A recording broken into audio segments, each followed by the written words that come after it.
a graduação, se ela acho que dá um... Ainda bem, chega. A Carol está na reunião? Não sei se a Carol é a nossa Ainda nova... não. Está gravando, doutor Edu. Pode... Já está gravando? Já. Gente, boa noite. Essa reunião vai ser bem legal. Nosso convidado da reumatologia, professor Luiz Eduardo, acho que dispensa apresentação, mas é a nossa expert nos autoanticorpos, tanto para a gente nas doenças hepáticas como nas doenças autoimunes aí, reumatológicas, né? Então, agradecer ao Luiz Eduardo o comparecimento e agradecer a Patrícia, nossa grande amiga, né? Hoje assessorando a hepatologia lá no Laboratório Fleury, que fez a gentileza de convidar o Luiz Eduardo para participar. Obrigado, Patrícia. Então, eu vou... Eu que agradeço por estar aqui. Eu vou começar a apresentar, tá? Doutora Lúcia, quer apresentar o doutor Luiz Eduardo também? Bom, o doutor Luiz Eduardo, um grande amigo, né? Uma referência nacional em reumatologia, em doenças autoimunes, participa aí de todos os fóruns nacionais e internacionais de autoanticorpos. Então, é um prazer imenso ter ele aqui, além de ser professor da disciplina de reumatologia da nossa escola. Então, é um prazer muito grande ter o professor Luiz Eduardo hoje aqui, mais uma vez, colaborando com a gente e ensinando a gente sobre esses caminhos das doenças autoimunes. Obrigado a vocês dois aí pelas palavras e pelo convite, é uma grande satisfação. Da outra vez que eu participei aqui foi muito gostoso. Eu já dou parabéns aí por essa atividade de vocês, que com certeza é um ponto alto aí da hepatologia brasileira. Obrigado. Esse caso, antes de eu começar, ele tem uma peculiaridade. A doutora Patrícia me ligou, não sei se ela lembra, para contar do resultado, que ela ficou tão feliz. Lembra, Patrícia? Lembro bem, veio um SPC muito alto, né? Ai, desculpa! Pessoal. Famoso spoiler. Bom, mas assim, eu falei ou não falei, vocês vão ver que tem controvérsias. Exploding. Total spoiler, gente, preciso me internar. Vamos lá. Bom, esse caso, ele trata-se de uma senhora de 66 anos, natural de São Paulo, residente atualmente em Lisboa, aposentada, e ela trabalhava na indústria da moda. Ela foi encaminhada por alterações nas enzimas hepáticas. Ela refere a exames hepáticos alterados desde 2019. Em 2020, foram encontrados microcálculos na vesícula, ela foi submetida à colestectomia. E não houve melhora desses testes laboratoriais. Em uma consulta com o ginecologista, em 2021, ela foi aconselhada a procurar um hepatologista. Ela contava que ela era asmática há 10 anos, usava broncodilatador e prednisolona quando necessário, e piorava o quadro respiratório quando está em São Paulo. Ela não tem sintomas cardiológicos, sabe que teve, numa endoscopia, um diagnóstico de metaplasia intestinal, depois não repetiu, e tem cisto pancreáticos por colangiografia, ressonância e ecoendoscopia, e ela acompanha com ressonância anual com um cirurgião. Não tem sintomas, acompanha por causa dessas alterações, e as alterações estão estáveis. Ela tem hipotiroidismo por Hashimoto há vários anos, usava levotiroxina 50 microgramas, e na última consulta, há 15 dias, a dose foi alterada e passou a tomar 62,5. Ela disse que tem cistites de repetição, faz tempo que não tinha, voltou a ter o ano um pouco antes dessa consulta, e ela disse que só começou após a menopausa, 14 anos atrás. Ela faz reposição com hormonal com gel, 3 vezes por semana. Tem colesterol alto, mas usa medicamentos que controla com dieta. O peso é estável, faz bastante atividade física e não come carne vermelha há anos. Ela foi apendicectomizada na adolescência, fez a colecistectomia em 2020, nunca transfundiu, bebe vinho raramente, não fuma, toma direitinho a levotiroxina, tinha tido Covid em janeiro de 21, tem complicações, vacinada contra SARS-CoV, com 4 doses, e familiar, o pai morreu aos 90 anos com infecção pulmonar, após uma complicação ortopédica, a mãe falecida por complicações pós-transplante renal aos 66 anos, fez bastante tempo de diálise, irmã saudável, irmão coronariopata já tem alguns stents, 2 filhos saudáveis e não tem história familiar de doenças autoimunes. No exame físico, só chamava a atenção que ela estava sibilando bastante. Ela disse que estava só com um pouquinho de desconforto respiratório, mas tinha bastante sibilo. O fígado era a 2 centímetros normal, no baço não percutível, não palpável, e não tinha nenhum estigma de doença hepática. E daí ela me trouxe esses exames. Ela tinha esse hemograma, e daí chamou a atenção esses vermelhinhos aí, os ECM no limite inferior, e ela disse que tinha já feito uma investigação, e falaram para ela que ela era uma portadora silenciosa da alfa-talassemia. E os exames que ela tinha alterados, do ponto de vista hepático, eram as enzimas, vendo aqui que isso começou a ficar... ela tinha exames de 2011, ela tinha uma TGP tocada aqui, mas não tem mais exames nem no Fleury e nem no outro laboratório que ela colhia. Daí começou a ter em 16 e chamou a atenção esses exames aqui em 2019, que ela estava com a TGP um pouco aumentada e a fosfatase e a gama-GT aumentados. Como ela acompanhava um cirurgião por causa dessa metaplasia gástrica, que depois sumiu, e ela começou a fazer colangio-ressonância, não tinha nada biliar, mas apareceram aquela ectasia de ductos biliares, e ele continuava pedindo exame. Em 2020, como na ecoendoscopia apareceram microcálculos, ela tirou a vesícula, continuava com os exames alterados, e quando ela veio no gineco, no final do ano passado, continuava alterados, daí ele pediu para me dar uma olhada passada comigo.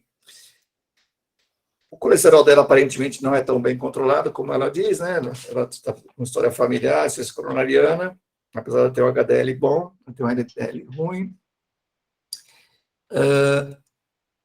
E ela trazia também um fígado normal, VA-porte, veias hepáticas sem alterações, vesícula também não visualizada, sem dilatação de via biliar, pâncreas normal, placas ateromatosas na aorta, veia cava com trajeto, parede, caríbes habituais, e a opinião era de uma colestectomia e uma ateromatose aórtica.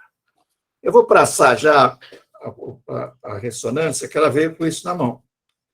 E a ressonância dela mostrava que ela tinha 1% de gordura, o fígado era normal, o baço era normal, o pâncreas tinha pequenos cistos em corpo e cauda de até meio centímetro, com aparente de comunicação com o ducto pancreático principal, sem projeções sólidas, e não tinha dilatação do ducto principal. O rim normal, tinha divertículos cólicos esparsos, tinha esse espessamento que ela disse que acompanha, diz que suspeitaram uma época de endometriose, mas também isso ela tem faz tempo, esse espessamento no ligamento uterosacro esquerdo. E a opinião, conclusão da ressonância com colangio-RM foi cistos pancreáticos, se enquadram no espectro das lesões intraductais, produtoras de mucina e PMN, ductos secundários e estáveis em relação ao exame do ano anterior. Uma diverticulose cólica e um discreto espessamento do ligamento uterosacro esquerdo. Eu xeretei no dia os exames nos 2 lugares que ela tinha. Ela tinha sorologias negativas para B e C. Essa indicação cirúrgica veio a partir dessa ecoendoscopia, que ela tinha microlitíase e cistos de até meio centímetro em corpo pancreático, e foi interpretada como ectasia de ducto secundário. ela tinha realmente uma endoscopia digestiva com diagnóstico macroscópico de metaplasia intestinal, que na biópsia não confirmou, isso foi em 2019, e ela tinha feito recente uma última gastrite antemática de antro, fizeram um protocolo Olga lá, para vários, em 3, 4 lugares, que faz para biopsiar, para ver se tem, se tem atrofia gástrica, metaplasia, não tinha nada, e a coluna também recente com diverticulose. Então...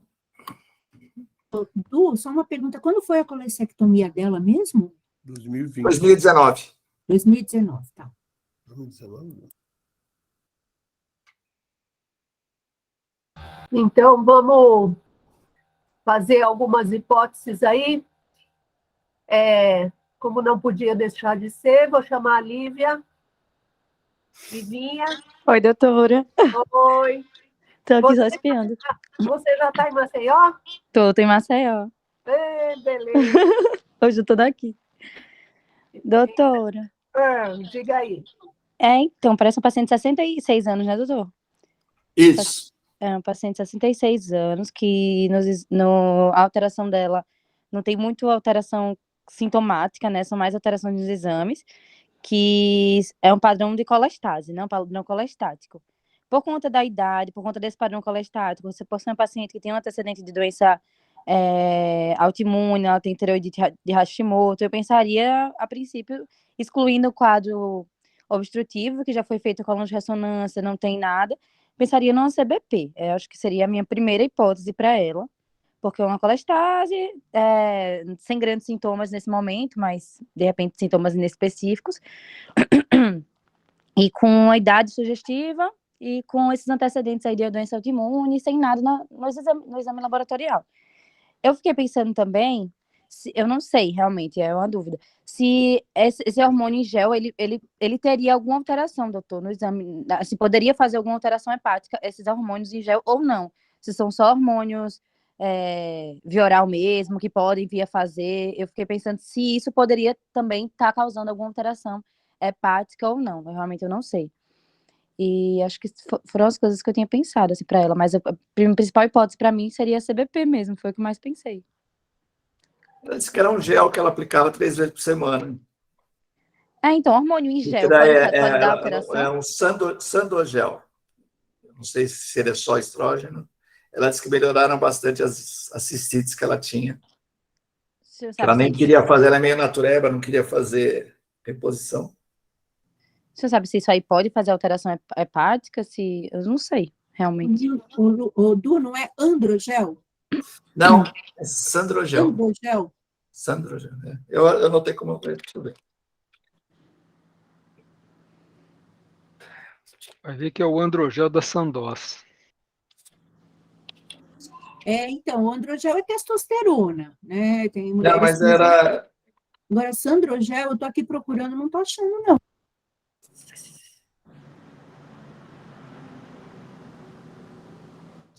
Com Sandrene. Acho que era Sandrogel, Sandrene, meio micrograma em gel 3 vezes por semana. Sandrine. Não sei, eu acho que eu teria que olhar também isso aí, se de repente esse gel poderia fazer alguma lesão, alguma outra lesão medicamentosa, alguma coisa assim. Mas acho que a minha primeira hipótese seria a CBP mesmo. Eu não prestei muita atenção nisso. Eu também... Estrógeno, viu? É Sandrena gel, é estrógeno. Estrógeno, Sandrena, agora eu entendi minha letra aqui. Sorry. Então, temos estrógeno. E aí, Lívia? E aí eu pediria os autoanticorpos, doutor, primeiro. Né? Eu primeiro pesquisaria isso, que eu realmente não sei com relação à medicação, mas acho que eu pesquisaria de qualquer forma os autoanticorpos para ela, né? Pediria um FAM para ver se tinha um padrão mais típico, né? Citoplasmático pontilhado reticulado. Pediria, a princípio, um AMA, né? A doutora já deu spoiler aí, mas eu não sei se de cara já pediria isso. Se a gente tivesse uma fase disponível, a gente poderia pedir, né? Para avaliar o SP100 ou o GP210, mas acho que, a princípio, seria mais um FAM e um AMA, para a gente poder ver se o paciente não chamava a atenção, algum padrão aí de CBP. mais algum exame poderia ser útil?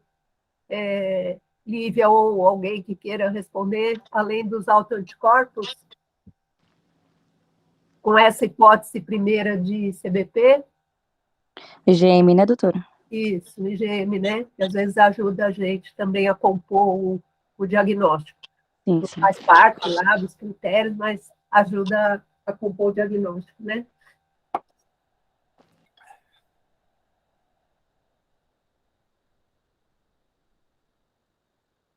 Alguém mais quer comentar a hipótese da Lívia? Paty, você concordou com ela? Você que conhece o caso, mas assim, o raciocínio clínico Não, dela. na verdade, Lúcia, eu conheço o caso, mas assim, eu só sabia, não sabia detalhes, não. Eu só sabia um outro exame aí que eu acabei falando com a minha boca rota. Mas, enfim, uma outra coisa que me ocorre que talvez fosse interessante, né? Eu vi que na colangio-ressonância não houve mais nada, né? Mas, às vezes, o ultrassom endoscópico pega melhor pequenos cálculos que, às vezes, a colangio-ressonância não pega. Então, seria uma outra possibilidade, né? Sintomas ela não tinha, né, de dor, nada disso, né? Não. Tá. É Porque... que ela, pelo que ela falou, o cirurgião que acompanhava mais por causa do estômago, quando viu eu acho que ele não pensou em nada biliar, pelo que ela falou. Falei que como apareceram os tumores císticos pancreáticos, ele pediu a eco mais por causa do problema cístico pancreático do que pensando em alguma outra coisa. E apareceram microcálculos. Porque aí eu fiquei pensando em alguma coisa associada mesmo à árvore biliar, né, que tivesse, por exemplo, provocado uma papilite, aumentado um pouco a pressão nessa árvore biliar e favorecido um aumento de enzimas colestáticas. O problema é que isso se manteve ao longo de um tempo maior, né? Mas seria uma outra possibilidade, eventualmente, se a gente não encontrar mais nada em termos de autoanticorpo e a gente continuar pensando em alguma coisa eventualmente obstrutiva, o ultrassom endoscópico poderia ser um outro exame para a gente avaliar melhor essa árvore biliar, eventualmente pensar num LPAC, alguma coisa assim, embora não tenha mais nada de comemorativo, né? E num paciente que eventualmente tem algum distúrbio aí, uma tendência a fazer uma colestase, né? Em uso de estrógeno, isso eventualmente poderia ser um fator adicional para ela fazer colestase, né? Se ela tivesse já alguma alteração em algum dos genes aí que causam colestase, embora em geral não tenha tanta alteração em árvore biliar, mas o LPAC, por exemplo, poderia dar oxotazocarina gama-GT elevadas que ela tem, né? É o que eu pensei, mas aí já é fosforilação também, né? Eu concordo plenamente com a Lívia que a primeira coisa é pensar em CBP mesmo, pela idade, pelas comorbidades que a paciente apresenta.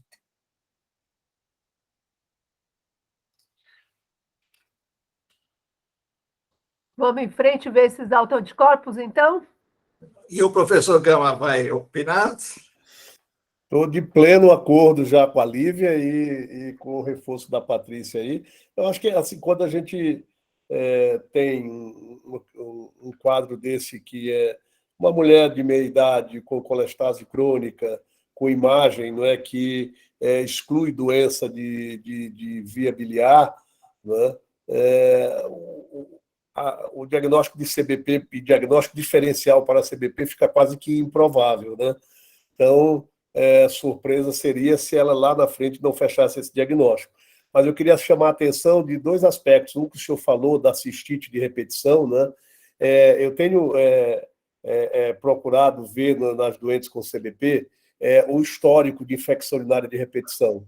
E não é incomum que elas relatem, né, assim, não, de fato, eu tive pelo menos 3 episódios de infecção urinária no último ano, essa relação desse fator ambiental como um fator relevante, né?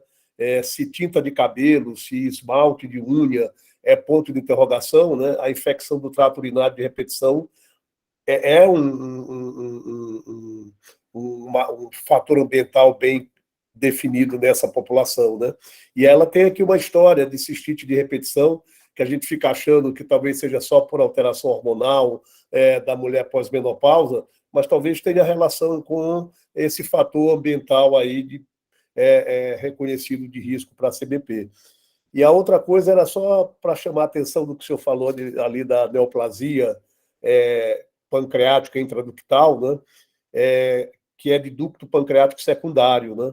Às vezes essa aí não nos preocupa, né? Mas se fosse uma neoplasia pancreática intraductal de ducto pancreático principal ou mista, ela teria que ser abordada do ponto de vista cirúrgico lá no pâncreas, porque essa, né, que é de ducto principal ou mista, tem um alto risco de malignização.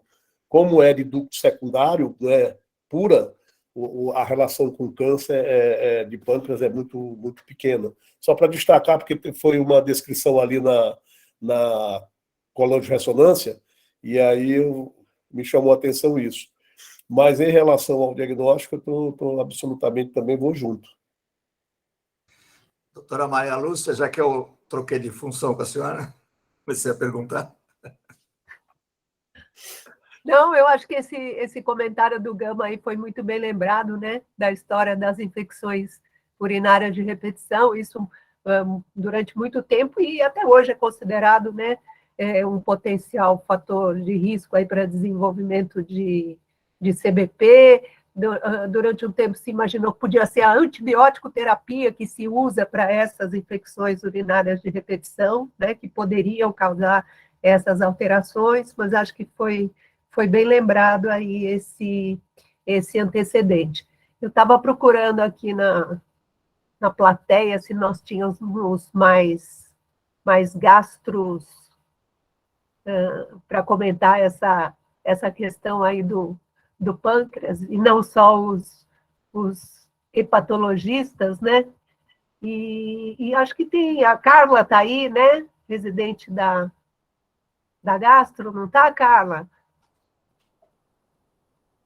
O Irã está aí, não está? Não, o Irã não vi. Eu vi a Daliane entrando. Daliane também. Vocês querem comentar alguém sobre esses cistos pancreáticos? Conduta? Alguém pensa diferente do que falou o doutor Gama? Todos quietinhos? Doutora Daniele, residente da Gastro. Oi, Daniele. Oi. Eu acho que é isso mesmo, doutora. O que a gente faz lá no ambulatório é isso, a depender, né? A gente avalia sempre a morfologia do cisto, se tem comunicação com o ducto principal. Geralmente a gente vai repetindo as imagens anualmente, né, desses pacientes. E até quando o IPMN, né, que é a neoplasia intraductal progressiva, ele, mesmo assim, a gente, assim, existem os critérios de pior prognóstico, pelo aspecto da lesão, pelo tamanho, pelo crescimento, mas os pacientes geralmente demandam, assim, que ficam mais ansiosos e, às vezes, eles mesmos demandam que seja feita a abordagem. Mas, mesmo assim, o que o doutor Renato fala com a gente é que é uma progressão muito lenta. Então, mesmo aqueles que teriam um risco um pouco maior, a gente consegue fazer uma vigilância com imagens mesmo. Esse aí, como não tem comunicação com o ducto, acho que não preocupa mesmo. Uma outra coisa, né, Daniela, seria naqueles que há indicação, posicionar para ver, né, dosar ali o CEA, né, dosar os marcadores tumorais, dosar Mucina a também. Isso. Exatamente. A gente pede, né, ecoendoscopia com punção e essa análise do líquido, que aí entra também nos marcadores de pior prognóstico, né, maior risco de malignização. O que você falou, Virgínia? A dosagem de mucina também. Ah, tá. Mucina, Dentro sim, das- isso. Então, eu tive um paciente que tinha um cisto pequeno, mas acharam que precisava funcionar, e veio pouco material. E o ecoendoscopista falou que se dava para fazer um exame que ele queria era glicose. Você sabe alguma coisa, Igor? Não, na realidade, assim, eu tenho visto pacientes aqui que já acompanham, tenho duas mães de médicos, inclusive, e que tem um cara aqui que é ecoendoscopista, é aquela coisa. Se você tem um padrão de imagem, isso que a gente está falando, sem invasão de ducto primário, é uma neoplasia de ducto secundário, entre aspas, e você tem um ultrassom endoscópico bem feito também, você só acompanha. E, quando necessário, biopsiar. E nas biópsias, o que se usa é mucina e ceia também, e às vezes só isso. Mas ficam tranquilos. E sem abordagem. Se não mudou nada, se o ducto principal é preservado, vamos embora para diante, só acompanhamento. E até uma vez por ano, assim, com imagem bem feita, se nada muda, vamos para diante. Você está falando de glicose sérica, doutor? Não, glicose no cisto. Ah, tá. Não, porque se eu tinha achado que era sérica, porque daí Boa é só noite, ver se doutora for. Dariane. Boa noite, doutores. Saudades. Saudades. Era mais no aspecto se o paciente tinha sintomas, né? Pancreatite em repetição, insuficiência endócrina, insuficiência exócrina pancreática, e também isso influencia, né, na decisão de ressecção ou não, se teve mudança realmente no diâmetro do ducto principal ao longo do segmento, o crescimento cístico. Acho que é isso que o Dr. Gama tinha mencionado mesmo. A gente vai querer saber o que o nosso convidado está achando das nossas opiniões aqui sobre uma colestase crônica? Eu estou só aprendendo, né? Eu estou achando uma delícia. Olha, a melhor coisa é frequentar um fórum de outra especialidade. Porque qualquer coisa que o pessoal abre a boca, a gente aprende. Estou aprendendo um tantão. E assim, como completamente leigo em hepatologia, eu concordo com a hipótese, né, a principal aí para essa senhora, excluído outras causas, vai começando a sinalizar uma CBP mesmo, né? Muito bem. Vamos em frente com esses autoanticorpos? Vamos lá. Aqui.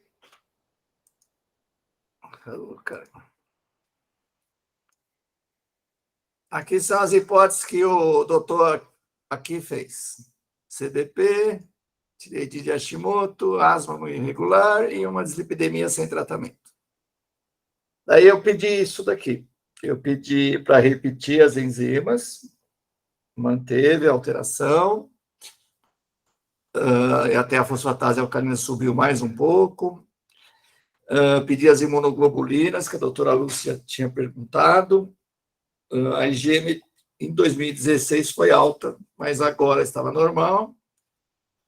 Eu pedi uma função, INR estava bom, a eletroforese também sem nada peculiar,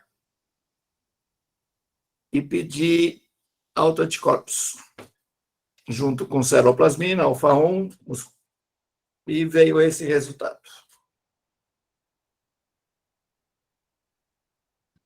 Du, deixa eu só fazer uma pergunta. Essa paciente, ela tinha essa asma, ela fazia uso crônico de corticoide, ou pelo menos muito frequente?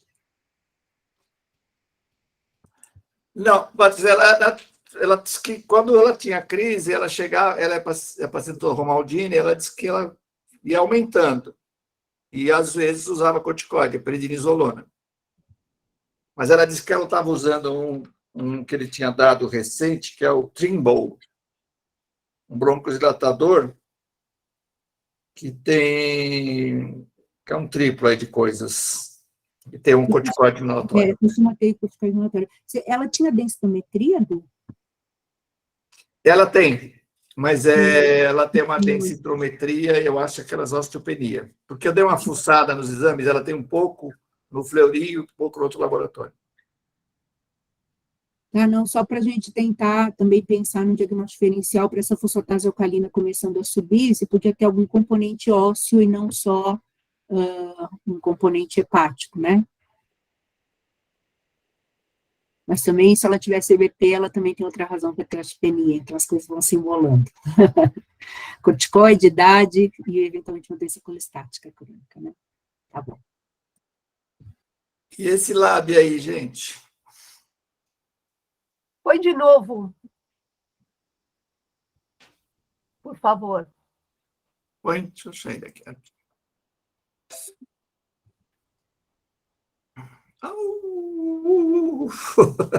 Eu também dou spoiler. Meu, que merda! Aí. Tá pequenininho, a gente não vê quase.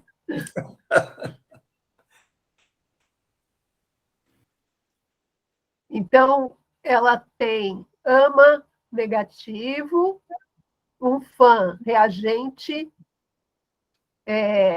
deve ser nuclear, né? Padrão nuclear. Nuclear pontilhado Nuclear pontilhado fino, 1/320, e raros pontos nucleares isolados até 1/640. Lívia, gostou? Gostei bastante. Doutora, o pontilhado fino a gente sabe que não tem muita especificidade para muita coisa, né? Mas o padrão pontos isolados a gente já pensa no SP100, né? Então, era o que a gente pensava. A gente não tem, o que ficou faltando aí foi o envelope nuclear, né? Que seria para o GP210, mas aí a gente não tem. Mas, de qualquer forma, o SP100 já é bem específico, né?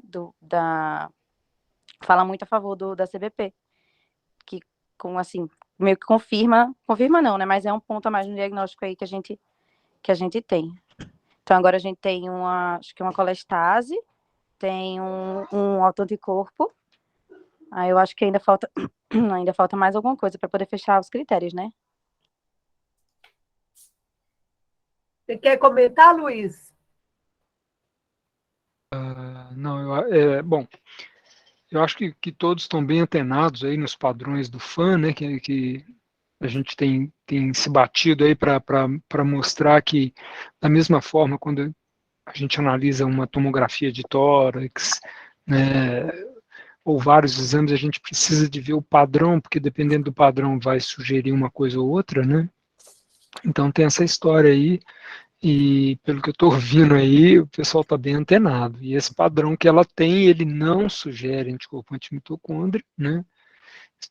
Mas sugere sim a presença do ou anti-PML ou anti-SPC, ou os dois, né? Isso os pontos isolados, né? O pontilhado fino no núcleo, como foi dito, ele não tem grande especificidade, ele pode estar associado a uma série de anticorpos conhecidos, mas também a muitos autoanticorpos não conhecidos. Então, é um dos mais frequentes que nós vemos, e não dá para falar muita coisa não. Mas com esse achado aí, não dá para bater o martelo e dizer, isso é um anti-SPCM, ou é um anti-PML. Tem que fazer o exame específico para ter certeza, porque nós vemos outros anticorpos podem dar esse tipo de padrão. Não é tão comum. Esse padrão é muito sugestivo de anti-SPC.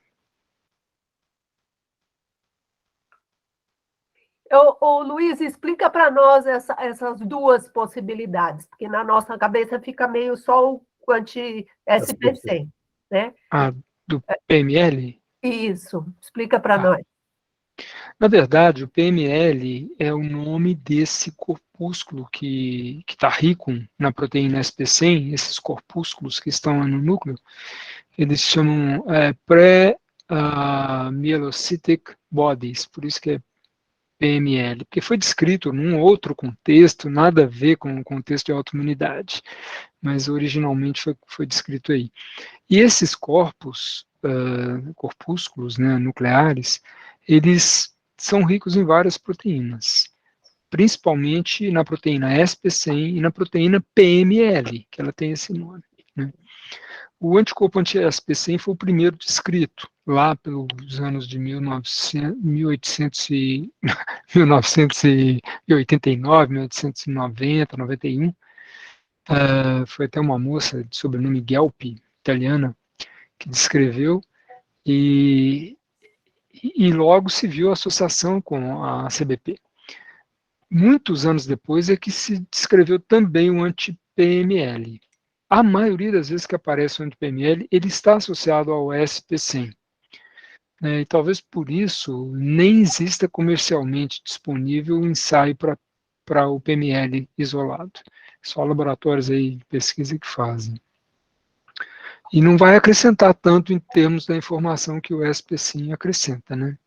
Aí depois a gente pode discutir um pouquinho, não sei se agora, mas talvez depois, o significado clínico, o que o SPSIM pode acrescentar na subfenotipagem da doença ou não. Mas é por isso que a gente fala o PML e o SPSIM. Na prática, o que existe para nós é o SPSIM.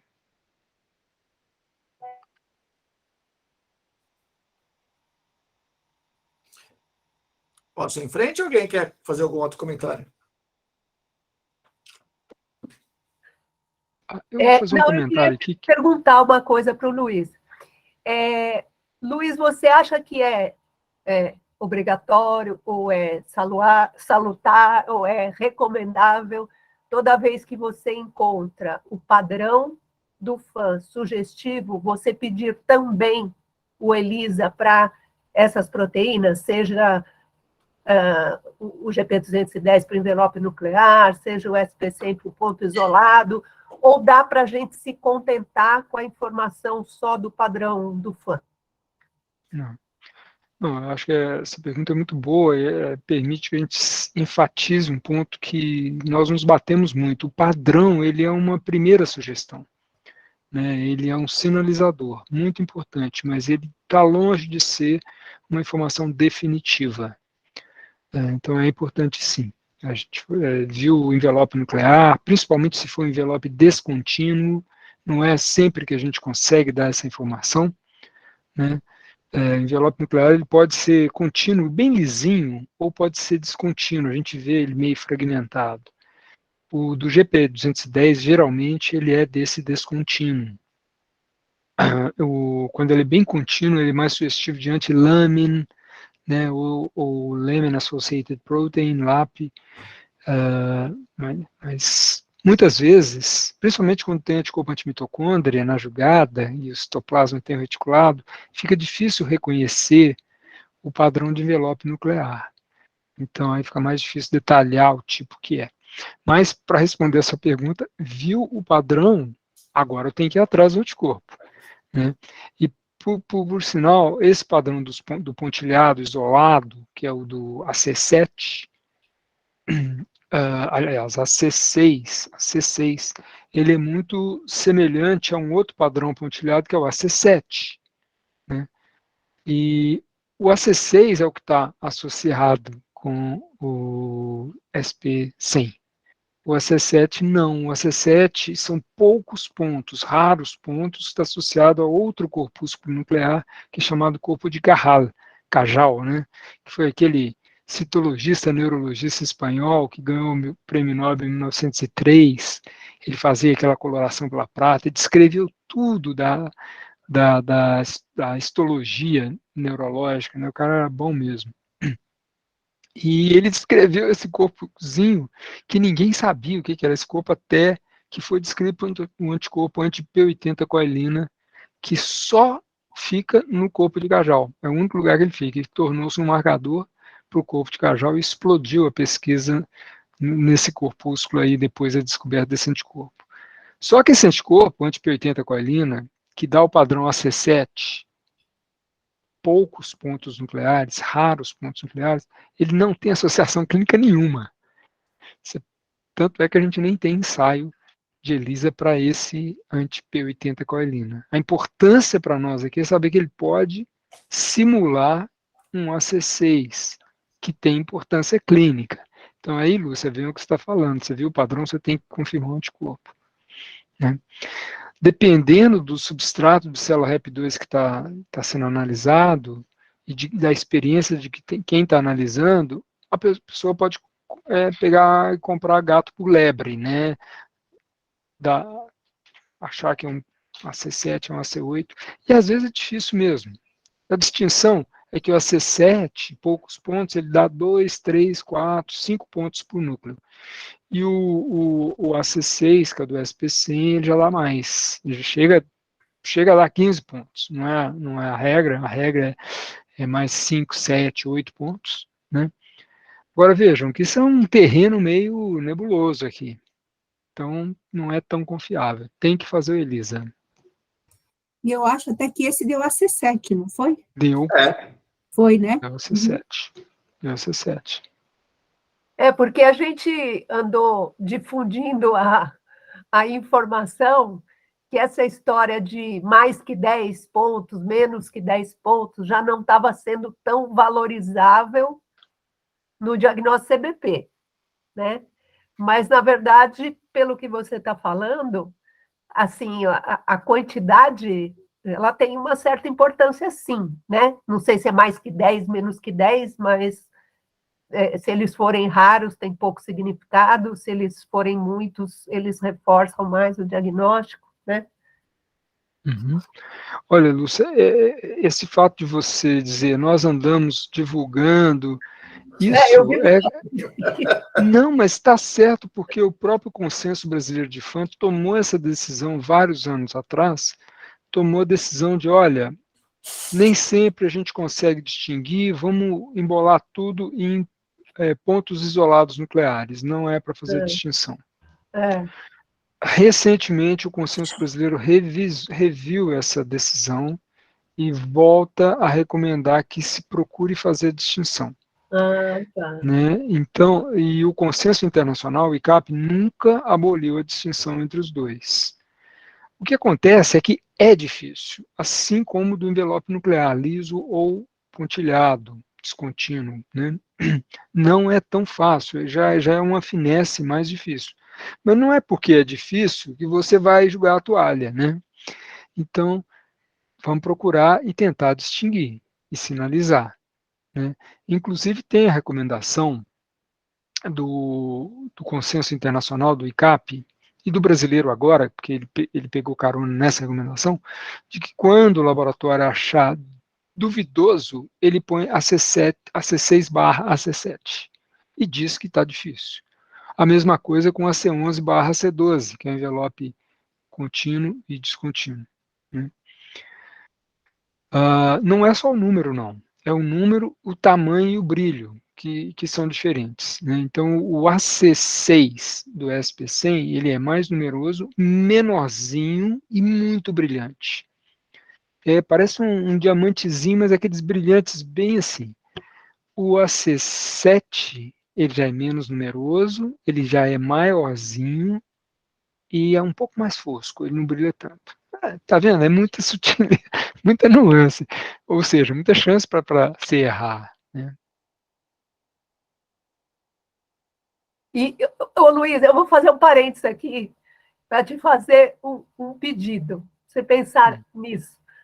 Acho que seria muito legal organizar um dia uma bancada lá com lâminas dos diferentes padrões para os residentes e para a gente e para os pós-graduandos, enfim, podermos ir lá olhar. Porque eu acho que a hora que olha, você fica com outra noção, outra informação, né? Se um dia você puder fazer isso, a gente te agradece.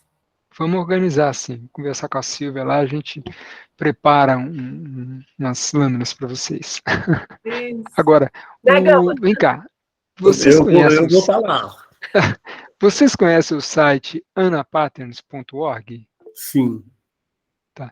Então, esse site é que eu não estou conseguindo compartilhar minha tela, eu não estou achando lugar para compartilhar minha tela aqui.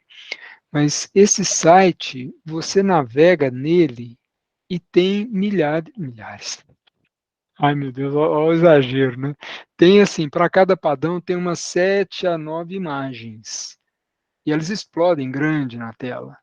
Né? Então, é um site que tem uma árvore, sabe aquelas árvores de decisão? Tem a árvore de decisão com todos os padrões. Você clica na caixinha do padrão, explode uma tela, você clica na imagem, a imagem fica grande, você vai clicando do lado, vai mudando a imagem. Então, isso é uma coisa que vale a pena para vocês verem todas as imagens que são relevantes.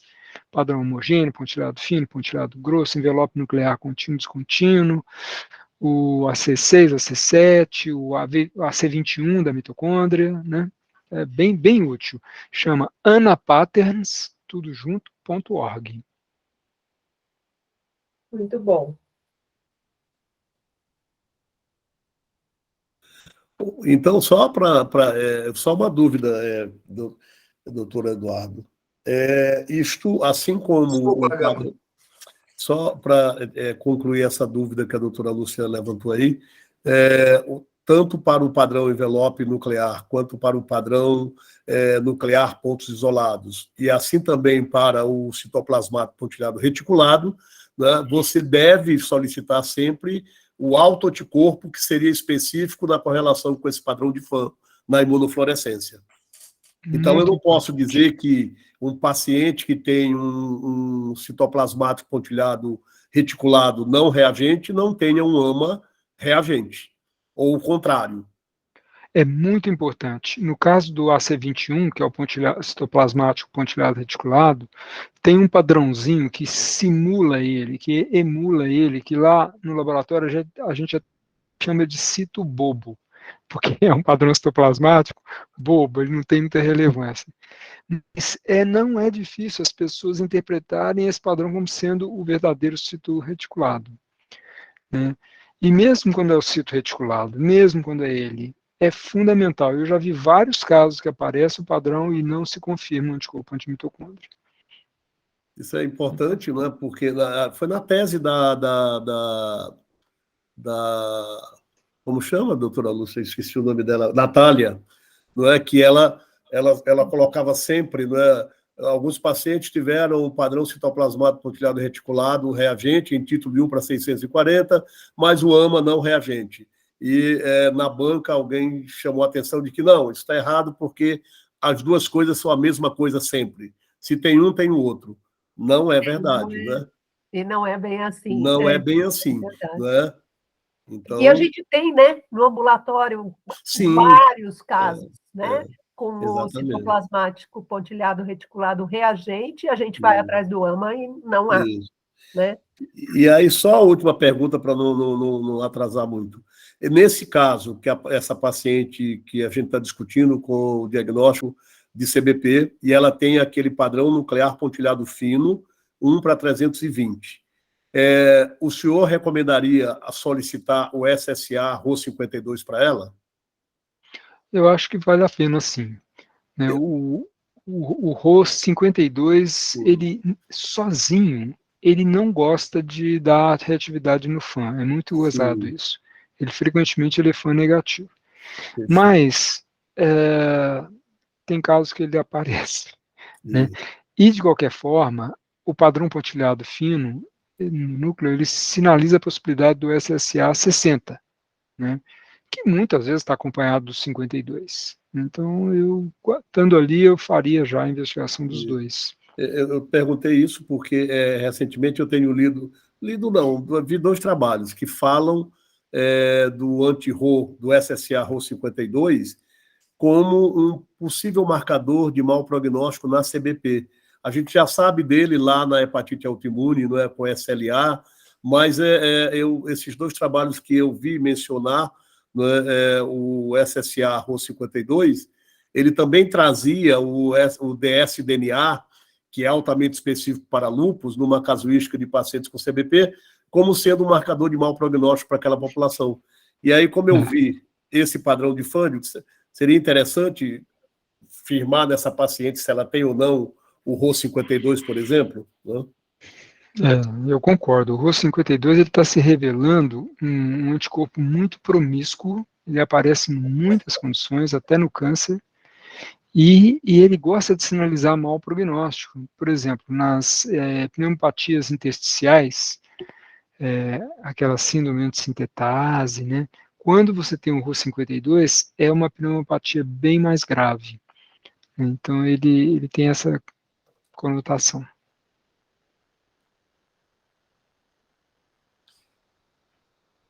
Muito bom. E aí, você pediu esses? Sim. E aí? Foi isso. Essa paciente é uma peculiaridade, né? Essa primeira consulta foi por telefone, não online, porque ela ia embarcar, voltar para Portugal, e eu pedi esses exames e eu fui falar com ela depois. E quando eu falei para ela, eu achei que isso se tratava realmente de uma CBP, falei para ela começar o tratamento e que eu gostaria que ela biopsiasse o fígado quando ela voltasse para São Paulo. Daí ela voltou, eu tinha pedido para ela tomar a dose correta, mas ela passou errado para o brasileiro, médico brasileiro que ela conhece lá em Lisboa, ele deu um comprimido só 250 miligramas, e acabou que ela tinha lá, um mês antes de coletar, ela mostrou que tinha praticamente inalterado aqui, mas isso aqui, se a gente fosse contar nos critérios de resposta, com 6 meses, preconizado ali, que talvez a gente respondesse antes, mas ela não... Ela colheu sem remédio e tomou uma dose baixa. Então, eu acabei falando para ela que a gente ia acertar e reavaliar, e ela veio com a biópsia. Alguém não faria biópsia? Eu não faria, Du. Não? Eu ia perguntar Não. isso. Não Também faria. não faria. Porque ela teria já fechado os critérios, né? Porque ela tem colestase bioquímica, ela não tem antimitocôndria, mas ela tem o SP100, que é considerado um dos critérios. Acho que o último consenso americano para a última diretriz, melhor dizendo, valida o SP100 e o GP210 como substitutos do antimitocôndria, né? Então, ela já teria 2 critérios e eu não faria. Eu não teria feito essa biópsia, não. Agora, eu vou colocar só uma lenha na fogueira aí, e o doutor Eduardo talvez nos... e se pensar em biopsiar, considerando que o SP100 é o marcador de mau prognóstico evolutivo na paciente com CBP, tentar avaliar o quanto de fibrose, se já tem duodopenia, enfim, será que a biópsia hepática não teria validade nesse momento, olhando para o padrão do SP100? Eu acho que é uma curiosidade válida, mas ele não é necessária, né? Você tem elastografia que você pode usar, por exemplo, né? Então, eu não faria, né? Não acho que não está justificado, não digo, mas que não é uma coisa que você poderia fazer, não acho que está errado fazer, mas não teria sido necessário para estabelecer diagnóstico e iniciar tratamento, né? Eu acho que eu não faria, não teria feito. Eu particularmente, iniciei o tratamento, ela tomou dose errada, e eu achei que tinha que biopsiar meio para saber direito, estadiar, por não confiar em outros métodos de avaliação de fibrose. E eu tenho a curiosidade de se ter um diagnóstico correto, mas sujeito a crítica, mas eu acho que eu sou meio da antiga, não sei se o guideline resolve, porque a gente vê casos, né, toda hora vê um caso diferente, né, que é como semana passada, eu estou pisca-pisca aqui, estou para vocês, pisca-pisca. Tá. A IgG era normal? Oi? A IgG era normal? IgG e IgM. As duas normais. E a LT chegou ao máximo a quanto? Uns 90 e pouco, né? A LT? É. Eu acho que a LT... Não, acho que 40, 50, não foi? Ela nunca subiu. Mas lá no começo era mais, né? Não, eu estou aqui, o histórico dela total, de 2010 aqui, é o primeiro controle. Tá. Porque assim, esse negócio da biópsia eu também faria, mas assim, e também das antigas, né? Mas tem aquelas indicações precisas, né? Para saber se você tem dúvida diagnóstica, ou se você acha que tem uma sobreposição, ou se acha que tem outra doença hepática associada, um NASH e tal. Não é o caso aqui, né? Você não estava procurando nenhuma outra doença associada. Mas eu acho que tem esse valor prognóstico, né? O Betinho e a Natália, eles fizeram uma subanálise lá da tese dela. Não tinha FibroScan, mas eles usaram o APRE para avaliar eventual grau de fibrose, né? E separaram lá os pacientes que teria um grau mais avançado de fibrose, menos avançado, segundo o marcador não invasivo, e aí foram olhar a biópsia, e a biópsia, ela era muito superior para avaliar a fibrose na CBP do que, pelo menos, este marcador indireto, né? Não foi elastografia, a elastografia deve ter melhorado essa performance, mas, de qualquer forma, a gente ficou com aquela ideia, né? Que se quiser ver direito e ter uma boa avaliação prognóstica, talvez seja melhor biopsiar, não para fazer o diagnóstico, concordo com a Patrícia, não precisa, mas talvez para segmento, né, para avaliação prognóstica seja útil, eu biopsiaria também. Porque hoje em dia a gente também tem aqueles scores prognósticos, né? Quer dizer, uma vez que o Edu tivesse tratado na dose correta, né? E acho que tem toda essa questão que aconteceu também, né? Mas aí, depois de um ano, você tem como fazer um Paris 2, tem como fazer um Globe. Se tiver alguma coisa que está muito fora do que você espera, eu acho que aí a biópsia, ela está, assim, justificada, se for o caso, né? De repente, daquilo que você encontrar, né? Mas, assim, mas foi bom que você biopsiou. Querem ver a biópsia já ou querem comentar sobre a indicação? Porque é engraçado, a gente está toda hora, o Luiz é citado praticamente toda segunda-feira e eventualmente quarta, por causa dos autoanticorpos com enzimas normais, né? Que ele cutuca a Lúcia toda hora para ver se ela se anima em biopsiar essa turma. E é engraçado que esse tinha uma colestase crônica, tinha um autoanticorpo sugestivo no FAN, confirmado no ELISA. E eu não sei, depois que eu pensei que eu indiquei... Luiz sair, doutor Eduardo? Oi? Está na hora do doutor Luiz sair? Não, pode continuar aí, fica tranquilo. Então, e daí eu fiquei pensando, depois de ter indicado a biópsia, falado para ela, eu não conhecia, eu fui examinar na primeira vez, quando ela voltou para São Paulo, e já me veio com a biópsia, eu falei, já vai e faz, porque ela ia ficar pouco tempo, e quando você chega, faz os exames da coagulação, já biopsia e volta, eu te vejo, a gente vê direitinho o que faz. E daí eu fiquei pensando, né, depois com o resultado, se eu modificaria a conduta, né? Então, eu vou mostrar aqui, porque me deixou meio...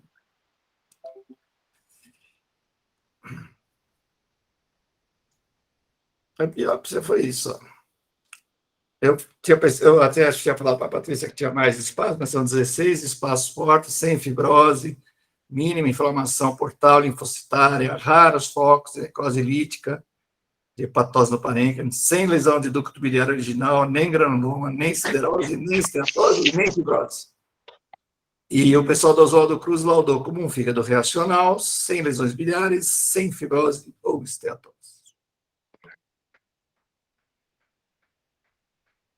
Ei, Lívia, vamos voltar para a Lívia. Lívia, o que você acha disso? Que decepção, né, doutora? Decepção, né? Uhum, pede a lâmina e traz para revisar. Nossa. O detalhe foi o Oswaldo Cruz, foi o Venâncio, né, Du? Putz grila, se fosse outro, a gente mas o Venâncio, a Valéria, como é que faz? Não dá. Ixi, Maria. Mas aí reforça ou não biopsiar, Patrícia? Não, tá vendo? É melhor não biopsiar. Melhor não procurar, né, doutora? Mas eu falei com a doutora Lúcia, mesmo com esse resultado, eu não vou tirar o sacro. Eu acho que é a única coisa que eu poderia fazer para ela, né, doutor? Não tenho coragem de tirar dessa mulher. Né, Luiz? Porque a gente sempre, faz anos que a gente discute o contrário, né?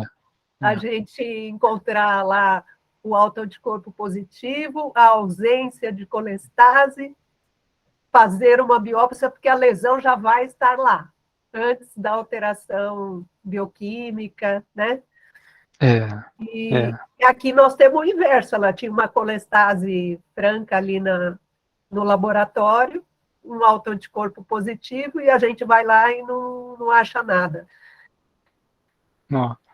Olha, Assim, eu tô achando muito legal e tá vindo muitas coisas interessantes na cabeça, né? A primeira lá atrás, na hora que tem aqueles exames de autoanticorpos, tem uma incongruência ali entre o padrão e o anti-SPCM, né? O padrão, a rigor, do AC7, raros pontos, não seria o padrão do anti-SPCM. Mas nós estamos fechando o olho e imaginando que a pessoa leu errado, né? Ou estava difícil e laudou como um AC7, mas era, na verdade, um AC6. Então, isso pode acontecer. Mas pode ser que não, pode ser o contrário, pode ser que aquilo ali seja mesmo um AC7 e teve algum problema no ELISA do anti-SPCM e ela não tem anti-SPCM. Então, isso também pode ser possível, né? Laboratório, gente, tudo pode acontecer dentro do laboratório, né? Então, eu sempre brinco e falo com o pessoal, olha, toda vez que tiver alguma coisa que não está tudo liso nos resultados, repete. Repete para ver se é isso mesmo, né? Então, essa é a primeira coisa que veio à minha cabeça. A segunda coisa, e aí vem nisso que você falou, Lúcia, é que eu sempre penso, né, na hora que você tem um antimitocôndria por anos e anos, se você faz uma biópsia e tem a lesão lá, é porque, assim, agora começou a doença, né? Mas esse achado aí está me fazendo repensar se não, ou seja, não pode ter um processo que esteja dando alteração funcional de alguma forma, mas ainda não tem expressão anatômica, ainda que microscópica, suficiente para ser reconhecida. Não sei se é possível. E eu acho que o outro ponto é representatividade, né? Porque se a gente levantar as nossas biópsias lá de CBP, aquelas que a gente tem certeza que deu lesão florida de ducto, essa lesão florida, ela aparece em 1 ou 2 ductos, não é aquela coisa assim, 16 espaços porta, os 16 com lesão florida no ducto, com agressão e tal. Então, não sei, de repente é mesmo, tem doença histológica, só que não tem ali no fragmento que você obteve, né? Acho que pode ser e por também. outro lado, Por essas outras é que eu realmente não pararia o tratamento. Eu penso nisso, né, e penso naquela metastase, né, quer dizer, a gente pode não ter pego a lesão mesmo. Eu lembro de uma vez que eu era residente e eu fiz uma biópsia, a biópsia tinha 2,5 centímetros, era uma hepatite C, eu consegui não pegar nenhum espaço porta, né, eu fiquei tão frustrada, porque não peguei nenhum espaço porta, eu fui furando tudo no meio do ácino, mas não peguei espaço porta, né. Então, enfim, essas questões de representatividade realmente elas ocorrem, né?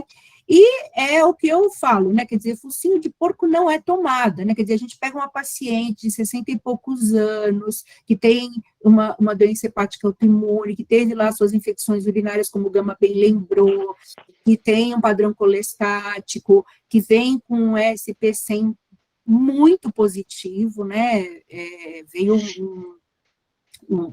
acho que 124 unidades, acho que normal até 20 ou 25, né? Então, eu também fico com dificuldade de achar que isso não é nada, entendeu? Eu acho que talvez essa biópsia tenha sido, apesar de boa, infeliz, né? E que não pegou nada mesmo, mas foi um azar, né? Então, acho que não é a conduta. Doutor Edu, e o senhor seguiu o tratamento com o Sacol daquele período até agora e ela respondeu bioquimicamente?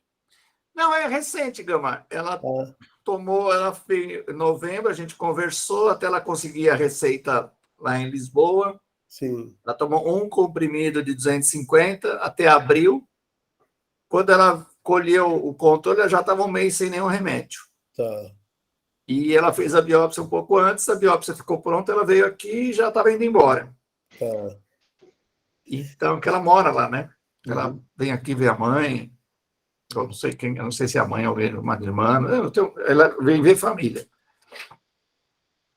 E daí foi que eu mantive a medicação, acertei a dose e pedi para ela fazer um controle lá daqui 3 meses. Ela acha que talvez ela até esteja visitando alguém aqui, não sei. Então, talvez ela faça esse controle aqui. Eu estou perguntando isso porque eu fiquei tão decepcionado com essa biópsia e é que eu já estou tentando desconstruir o raciocínio da seguinte forma.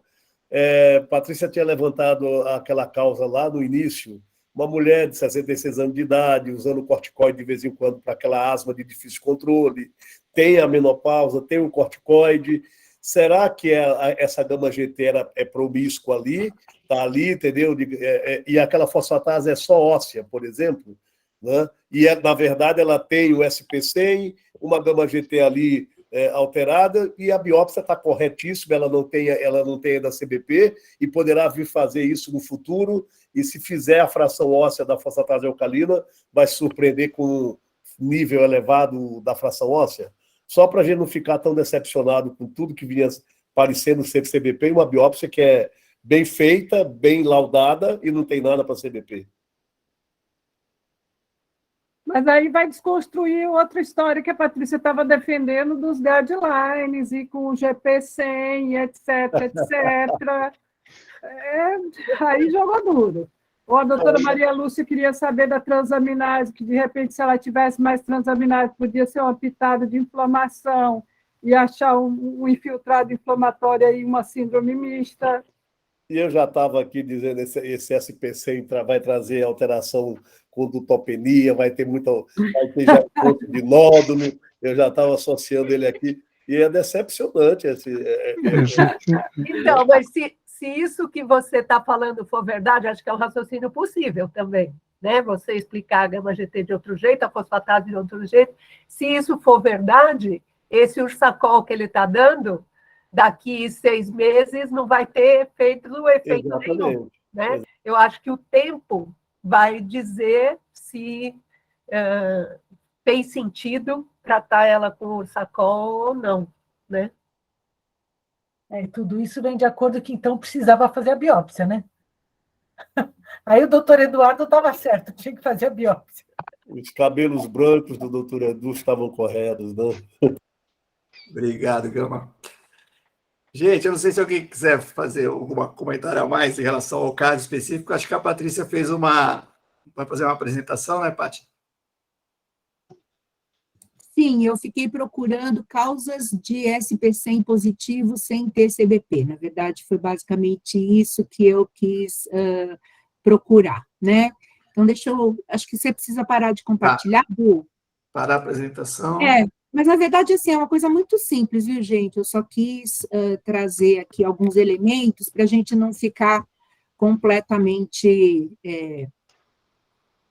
completamente só pensando de um jeito e não lembrar de outras possibilidades, né? Então, deixa eu compartilhar aqui com vocês.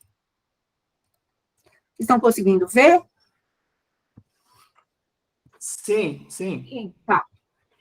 Bom, então, eu procurei alguns trabalhos em que a gente, enfim, o tema da pesquisa foi procurar pacientes levantamentos, né, enfim, casuísticas que tivessem algum autoanticorpo sugestivo de CBP, mas em que esse diagnóstico não fosse feito, né?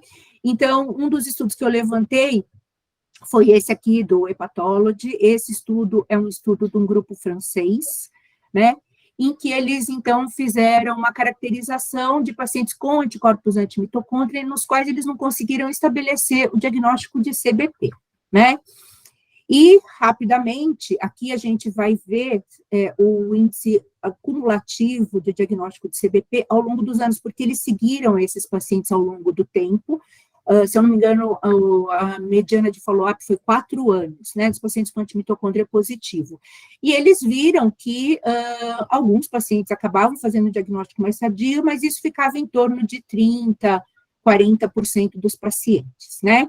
E eles notaram uma correlação desse diagnóstico, dessa evolução para o diagnóstico de CBP, com o título inicial do antimitocôndria, né? Quando o antimitocôndria estava pelo menos 1 para 80, né, eles, ao longo do tempo, foram observando cumulativamente um diagnóstico mais frequente de CBP. E isso virtualmente não aconteceu quando o título do antimitocôndria era baixo. Em torno de 1 para 40, eles já não conseguiram pegar nada. Então, teve uma diferença muito significativa, de acordo com o título de autoanticorpo. Então, né, é uma coisa que a gente meio que tem em mente, né, sempre, que é o título, né, o título pode ser uma dica desse antimitocôndria ter ou não alguma importância ao longo do tempo, na ausência de outros marcadores para a doença. Esse estudo é um estudo de 2017, isso, 2017 é um estudo coreano, né, em que eles avaliaram, então, não só o título de antimitocôndria, vejam aqui que interessante, né, à medida que você aumenta o título de antimitocôndria, você aumenta o número de diagnósticos de CBP, a ponto de você tem 1 para 320, né, ser quase que a totalidade dos pacientes com CBP, mas ainda assim, a gente tem alguns pacientes nos quais esse diagnóstico não pôde ser estabelecido, né. E o que eu achei interessante nesse estudo é que eles não só avaliaram anticorpo antimitocôndria, né, como eles também avaliaram o SP100 e o GP210, além do M3, né, que são os outros, em que a gente numa fita de nitrocelulose, coloca aqueles outros autoantígenos, antígenos que vão provocar os autoanticorpos do complexo piruvato desidrogenase, né, então é o PDC2, o OGDC e o BCOADC. Quando a gente tem algum desses três, em geral, isso está associado à presença do PDC2, que é o principal complexo antigênico do anticorpo antimitocôndria. Luiz, me corrija se eu estiver falando besteira. Mas o interessante aqui é que, quando eles avaliaram, vocês conseguem ver bem aqui, quando eles avaliaram SP100, né, eles encontraram em outras doenças do fígado, né, poucos casos, menos que 2%, de pacientes nos quais o diagnóstico de CBP não havia sido colocado, né? Então, a gente pode imaginar que em algumas doenças do fígado, por exemplo, você acaba tendo a apresentação de algum antígeno mitocondrial, enfim, do poro da mitocôndria, que favorece o aparecimento de algum autoanticorpo, mas ainda assim a gente não tem esse diagnóstico firmado. Mas, como acho que foi a Lívia que falou, a grande maioria dos pacientes que tinham SPC é muito específico, né? Eles tinham, de fato, um diagnóstico de CBP, né?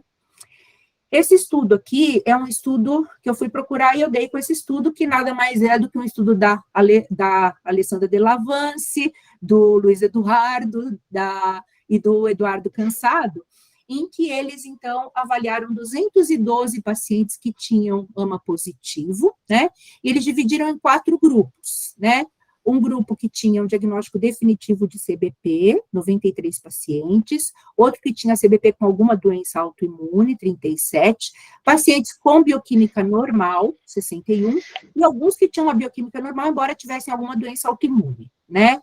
E eles, então, fizeram a avaliação desses pacientes testando por imunofluorescência indireta, o AMA, né? E o PDC2, o GP210, o SP100 e o centrômero, né? Além disso, eles avaliaram, isso foi interessante, a afinidade do anti-PDC2 para ver se isso fazia alguma diferença em termos de relevância diagnóstica, né? E o que eles encontraram, então? Eles encontraram que 3 variáveis estavam independentemente associadas com o diagnóstico de CBP. Essa avidez do PDC2 era o mais importante, um odds ratio de 4,1. O título do AMA ser alto, como a gente já viu nos outros estudos, 4,8.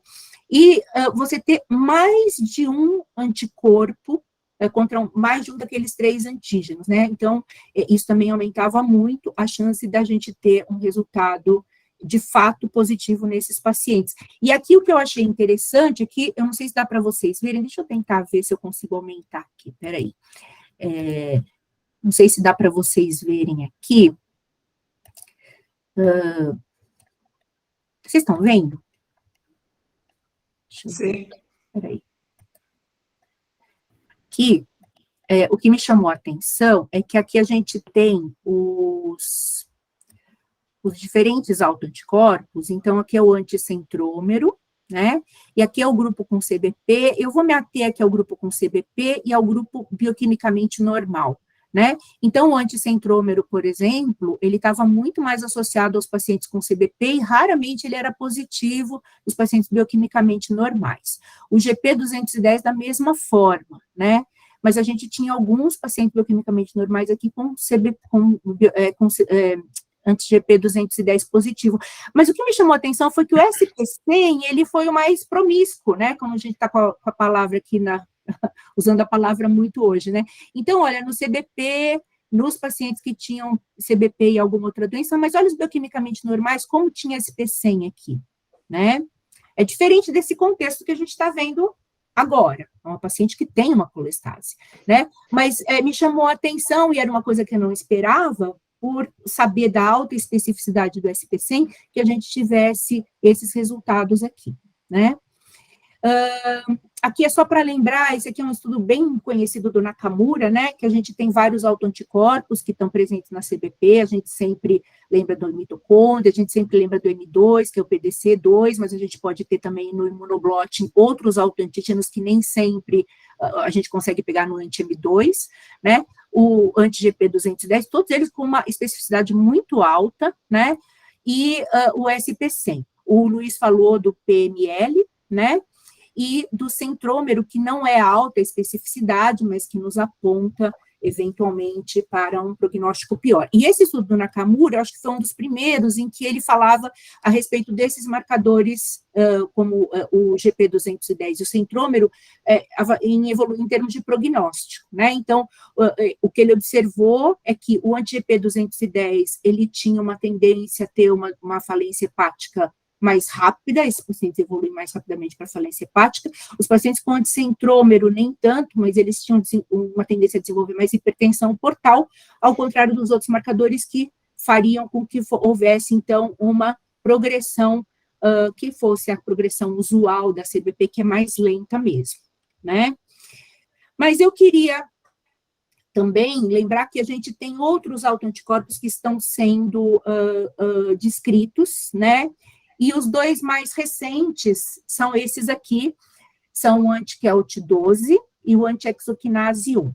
Esses dois autoanticorpos são antígenos, o KELT-like-12 é uma proteína nuclear que regula o transporte de colágeno e para os quais a gente pode ter a formação de um autoanticorpo, e a exoquinase 1 é uma enzima que fica na parte externa da mitocôndria e cuja função é fosforilar a glicose. E esses autoanticorpos, é o grupo do Dr. Gershwin, né, eles foram descritos como novos autoanticorpos na CBP, né, e são dois autoanticorpos muito promissores, e já existem, inclusive, eu estava olhando, ensaios que incorporam esses dois autoanticorpos como parte da investigação daqueles pacientes AMA-negativos, né? E o que tem de interessante aqui, da mesma forma fazendo aquela árvorezinha, né, esse aqui é o KELT-like, esse aqui é o exoquinase, eles parecem ser muito bons para poder discriminar os pacientes que são, então, saudáveis dos pacientes que têm CBP, né? Então, nesse estudo aqui, eles concluíram que esses autoanticorpos, o KELT-like e o anti-exoquinase, foram muito mais frequentemente identificados em pacientes com CBP em comparação com controles, tem uma sensibilidade ainda maior do que o GP210 e o SP100, e que, eventualmente, eles podem ser utilizados naqueles casos AMA-negativos em que o diagnóstico de CBP parece provável. E nessa busca aí por avaliação de prognóstico, de avaliação, eu me deparei com um achado aqui interessante. Esse estudo é um estudo de 2020, é um grupo de Barcelona, são vários lugares, mas eu acho que o principal era de Barcelona. E o que eles viram é que esse anti-exoquinase está associado a um prognóstico pior em pacientes com CBP na casuística deles. Então, o que nós temos aqui são curvas em que o paciente vai evoluindo para descompensação hepática. Nós temos aqui o exoquinase, o KELT-like, o GP210, o SP100 e o antimitocôndria. Nos casos do Kelt-like, não houve diferença em termos de evolução para uma doença mais avançada, assim como no GP210, ao contrário de vários outros estudos, e do antimitocôndria. O que eles notaram diferença foi para o anti-SP100, que eles evoluíram para descompensação com mais frequência, o P foi 0,01, e para o anti-exoquinase também. Ele teve uma evolução pior, os pacientes que tinham esse marcador, né? E, por último, acho que esse é o último. Esse é o último, tá? Então, a minha intenção aqui foi mostrar esses estudos, a gente pensar um pouco, muitas vezes, em como a gente vai encarar esses eventuais autoanticorpos, levar em consideração todos esses pontos, né? E eu não acho que é o caso dessa paciente, eu acho que no caso dessa paciente a gente tem muitas evidências de que ela tem uma CBP mesmo, né? E eu acho que o tratamento agora, ele vai ser um divisor de águas, a gente vai poder saber o quanto que ela responde ou não, né? Mas lembrar dessas variáveis todas antes de fechar um diagnóstico por causa da presença apenas de um autoanticorpo e talvez tenha um pouco de calma para acompanhar esses pacientes. Eu queria te ouvir, Luiz. Não tem muito o que falar, não. Você fez uma exposição muito boa, né? E esses dois últimos anticorpos aí, eles foram desenvolvidos pelo pessoal da Inova, VEFN, lá na Califórnia, né?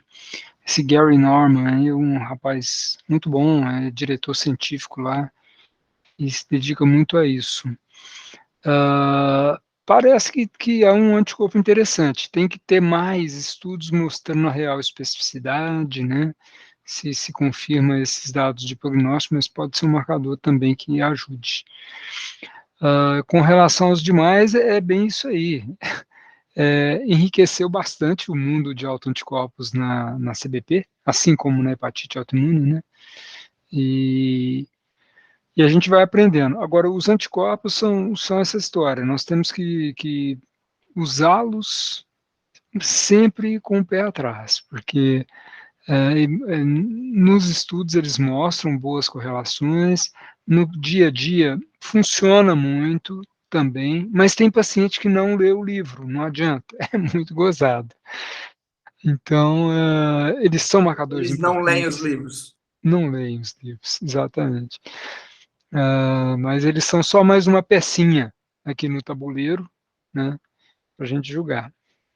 Mas é isso, achei fantástico. Eu acho interessante, porque a gente tem alguns tempos aí que a gente faz essa reunião com a patologia, e eu acho que todos que passaram, a gente sempre que tinha biópsia, às vezes tinha essa discordância, né?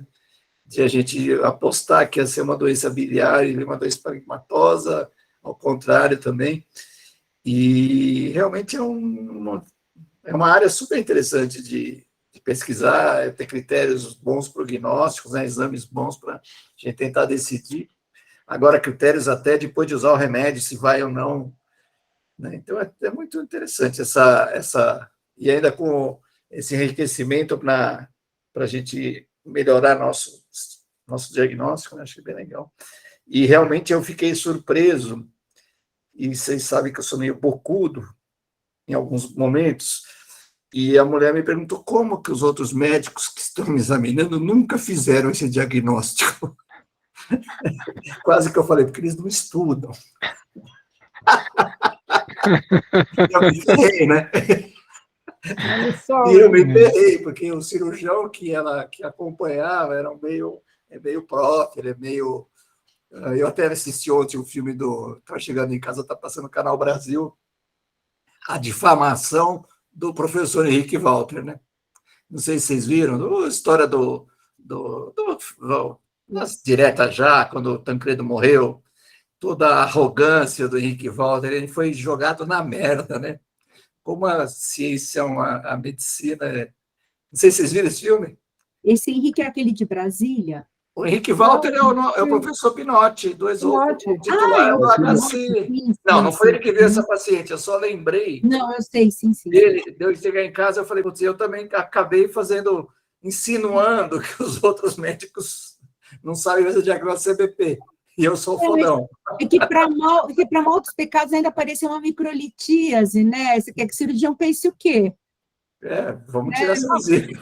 Também com a história do pâncreas, microlitias e os cistos pancreáticos que tem uma zona nebulosa aí.